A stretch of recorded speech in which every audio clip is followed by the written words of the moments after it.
Hello friends, अस्सलाम वालेकुम। तो यार आज की इस वीडियो में हम बात करेंगे कि बेन 10 यूनिवर्स का सबसे मोस्ट स्ट्रॉन्गेस्ट बेन कौन सा है। ऑब्वियसली हम सबको पता है कि बेन 10 प्राइम बेन 10 यूनिवर्स का सबसे ज़्यादा ताकतवर बेन है, लेकिन आखिरकार सेकंड मोस्ट स्ट्रॉन्गेस्ट बेन कौन सा है? Nega Ben, Mad Ben, Bad Ben, Ben 23, Benzarro या फिर एल्बिडो? तो चलो यार जल्दी से एक इंट्रो लगाते हैं और वीडियो को शुरू करते हैं।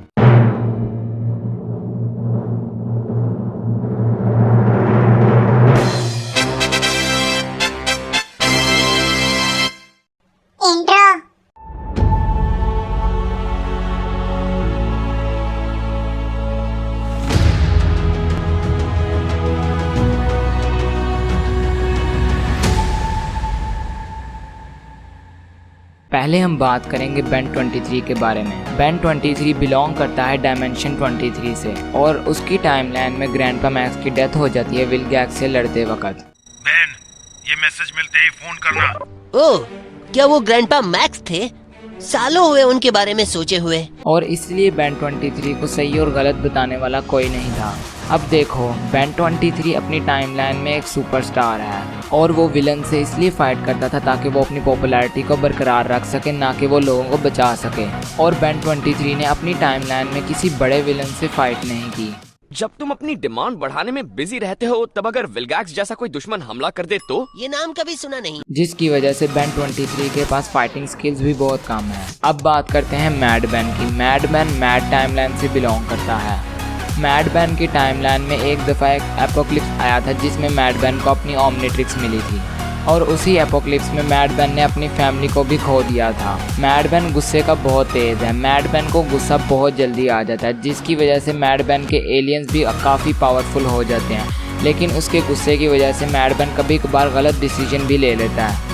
और इसके अलावा मैड बेन कोई भी काम प्लानिंग से नहीं करता, वो डायरेक्ट हमला कर देता है और इसकी वजह से मैड बेन कई फाइट्स काफ़ी आसानी से हार जाता है। मैड बेन की ओमनिट्रिक्स यानी कि पावर वॉच में ना कि सिर्फ मिल्की वे गैलेक्सी बल्कि एंड्रोमेडा गैलेक्सी के भी एलियंस हैं, इसलिए इसके हिसाब से मैड बेन की ओमनिट्रिक्स में सबसे ज़्यादा एलियंस हैं। और इसके अलावा सब बेन्स में से सबसे ज़्यादा अच्छा अपने ओमनिट्रिक्स को कंट्रोल मैड बेन करता है। मैड बेन का अपने ओमनिट्रिक्स यानी कि पावर वॉच के ऊपर पूरा कंट्रोल है।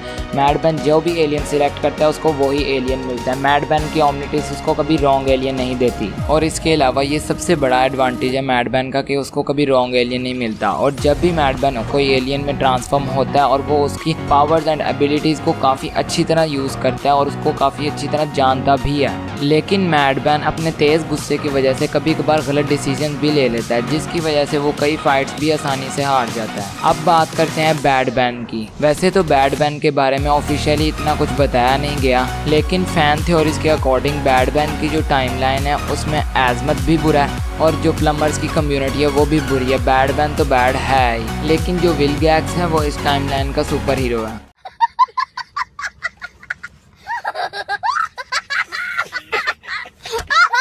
भाई साहब कुछ ज्यादा नहीं हो गया ये? मतलब कुछ भी। और इसके अलावा बैड बेन अपनी ओमनिट्रिक्स को भी काफ़ी अच्छे से यूज़ करना जानता है। और इसके अलावा तो बैड बेन के बारे में अभी कुछ ऑफिशियली बताया नहीं गया, इसलिए मैं कुछ ज़्यादा कह नहीं सकता। अब बात करते हैं एल्बिडो की। जैसा कि हम सबको पता है कि एल्बिडो एक गैल्वन है और गैल्वन स्पीशीज़ बहुत स्मार्ट होती हैं। इसके अलावा एल्बिडो एजमत के साथ भी काम कर चुका है, जिसकी वजह से एल्बिडो को काफ़ी नॉलेज भी आ चुकी है। तुम देख रहे हो कि मैं बेहद बिजी हूँ। एल्बिडो, पावर साइकिल्स बदल दो। और इसके अलावा एल्बिडो ने एक कॉपी ओमनिट्रिक्स भी बनाई थी जो कि बाद में एजमत ने उससे वापस ले ली थी। और इसके बाद एल्बिडो ने अल्टीमेटिक्स रिक्रिएटेड बनाया जो कि स्टेबलाइजर था, जो एल्बिडो की ट्रांसफॉर्मेशन को स्टेबल रखता था। लेकिन अगर प्रेजेंट के हिसाब से देखा जाए तो एल्बिडो के पास ना तो अल्टीमेट्रिक्स है और ना ही ओमनिट्रिक्स। जो उसके पास अल्टीमेट्रिक्स रिक्रिएटेड है वो सिर्फ एक स्टेबलाइजर है जो कि एल्बिडो के ट्रांसफॉर्मेशन को स्टेबल रखता है, लेकिन वो अब सिर्फ कुछ ही एलियंस में ट्रांसफॉर्म हो सकता है, ना कि उन सभी एलियंस में जिनमें वो ओमनिट्रिक्स की मदद से ट्रांसफॉर्म हो सकता था। स्मार्ट होने की वजह से काफ़ी अच्छे डिसीजंस लेता है और वो हर काम प्लानिंग के साथ करता है, जिसकी वजह से उसको डिफीट करना थोड़ा सा मुश्किल हो सकता है। अब बात करते हैं नेगा बेन की। तो देखो, जो नेगा बेन है वो नेगा डायमेंशन से बिलोंग करता है नेगा बेन एक अच्छा बेन था, लेकिन उसकी टाइमलाइन में उसको कभी अच्छे तरीके से ट्रीट नहीं किया गया। मतलब वो जब भी कोई अच्छा काम करने की कोशिश करता तो लोग उसको गलत ही समझते थे, जिसकी वजह से वो बुरा बेन बन गया। कहा जाता है कि नेगा बेन के ओमनिट्रिक्स में इवल सेलेस्टियल सेबियन का डीएनए भी है। अब ये कितना झूठ है और कितना सच है ये तो हमें नहीं पता। और नेगा बेन के ओमनिट्रिक्स का नाम है नेगाट्रिक्स। और इसके अलावा नेगा बेन भी अपने सभी एलियंस को अच्छी तरह यूज करना जानता है। तो अब आखिर में बात करते हैं बेनजारो के बारे में। बेनजारो एक आधा ह्यूमन और आधा ज़ॉम्बी है। बेनजारो भी बाकी सभी बेन्स की तरह नॉर्मल ही था, लेकिन बेनजारो की टाइमलाइन में एक दफ़ा एक वायरस आ गया, ज़ॉम्बी वायरस, जिसने सबको इफ़ेक्ट कर दिया और उसकी वजह से उस टाइमलाइन का बेन भी इफ़ेक्टेड हो गया। जब तक एज़मथ को पता चलता कि बेन भी इफ़ेक्टेड हो गया उस ज़ॉम्बी वायरस से, तब तक बेन की हालत काफ़ी ख़राब हो चुकी थी। जब एज़मथ आया और बेन का ट्रीटमेंट स्टार्ट किया, उसने अभी बेन का ट्रीटमेंट हाफ ही कम्प्लीट हुआ था कि एज़मथ भी उस वायरस से इफेक्ट हो गया। इसी वजह से बेन हाफ ह्यूमन और हाफ ज़ॉम्बी बन गया। इसके बाद जब ओमनिट्रिक्स को बेन के डीएनए में गड़बड़ी लगी तो ओमनिट्रिक्स ने भी अपना सारा कुछ चेंज कर लिया। उसके अंदर हॉरर एलियंस आ गए और ओमनिट्रिक्स ने अपना डिज़ाइन भी चेंज कर दिया और ओमनिट्रिक्स ने अपना कलर भी चेंज कर दिया। ज़ॉम्बी बनने की वजह से बेन का जो ब्रेन है अब वो थोड़ा काम करता है, क्योंकि हाफ ह्यूमन और हाफ ज़ॉम्बी है।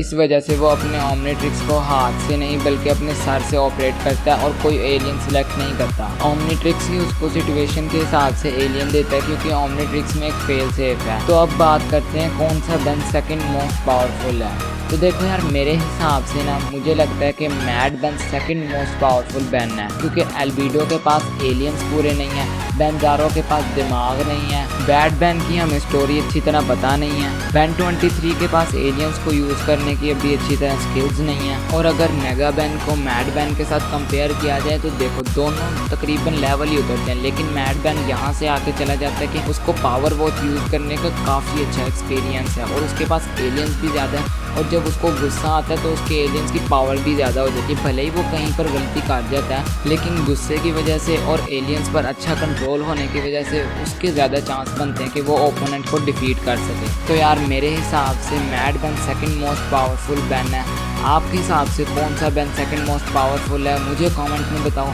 इसी तरह की वीडियोज़ और देखने के लिए चैनल को सब्सक्राइब करो और अगर वीडियो में कुछ भी अच्छा लगा हो, कुछ भी नया सीखने को मिला हो, कुछ भी नया पता चला हो तो लाइक करना, चैनल को सब्सक्राइब करना और बेल आइकन को प्रेस करना। मैं मिलूंगा आपसे किसी नेक्स्ट वीडियो में एक अच्छे से टॉपिक के साथ। तब तक के लिए अल्लाह हाफिज़।